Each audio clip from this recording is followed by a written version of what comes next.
আসসালামু আলাইকুম রহমতুল্লাহ বরকাত। আমরা আছি চট্টগ্রামের হালি শহরের ঐতিহ্যবাহী আল জামিয়াতুল ইসলামিয়া বাইতুল কারিম মাদ্রাসা ও এতিমখানা। আপনারা জানেন জাতীয় উলামা মাশায়েখ আইম্মা পরিষদের পক্ষ থেকে চট্টগ্রামের বাঁশখালী, সাতকানিয়া সহ লোহাগাড়া সহ এলাকায় বন্যার্ত মানুষের সাথে ভালোবাসা বিতরণের কার্যক্রম আমরা গ্রহণ করেছিলাম। আলহামদুলিল্লাহ ঢাকা থেকে মুফতি শামসুদ্দৌলা আশরাফী সাহেব এবং আমরা আজকের মতো এসেছি। আমরা এখন চট্টগ্রাম বাইতুল কারিম মাদ্রাসায় আছি। এখানে আমাদের দায়িত্বশীল মিশকাত ভাই সহ, হাসান ভাই সহ আমাদের দায়িত্বশীলরা আছেন।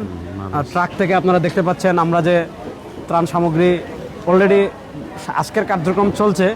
এখানে আরেকটা ট্রাক এসেছে, এখানে মাল নামানো হবে, প্যাকেটিং করা হবে, তারপর বাঁশখালীতে আমাদের ধারাবাহিক কার্যক্রম চলছে।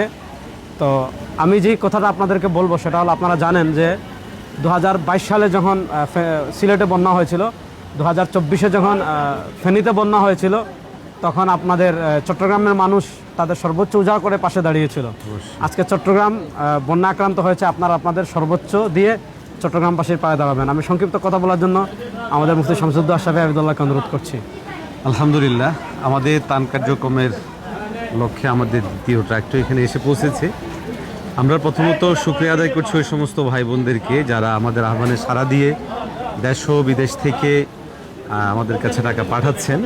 আলহামদুলিল্লাহ, আমরা চেষ্টা করছি আমাদের দায়িত্বশীলদের মাধ্যমে পৌঁছে দেওয়ার জন্য যে সমস্ত এলাকাগুলোতে, এবং আমরা চেষ্টা করছি ঠিক ওই এলাকাগুলো নির্বাচন করার জন্য যেখানে মানুষরা সত্যিকার অর্থে আসলে প্রাপক। এবং এক্ষেত্রে আমাদের উলামা শেখ এবং আমাদের অন্যান্য সংগঠনের যারা দায়িত্বশীল, ইসলামী আন্দোলন বাংলাদেশের দায়িত্বশীলরা, আমরা সকলে মিলেই কাজগুলো করছি। আল্লাহ তাআলা যেন আমাদের কাজের মধ্যে বরকত দান করেন। আপনারা আমাদের সবাই পাশে থাকবেন ইনশাআল্লাহ।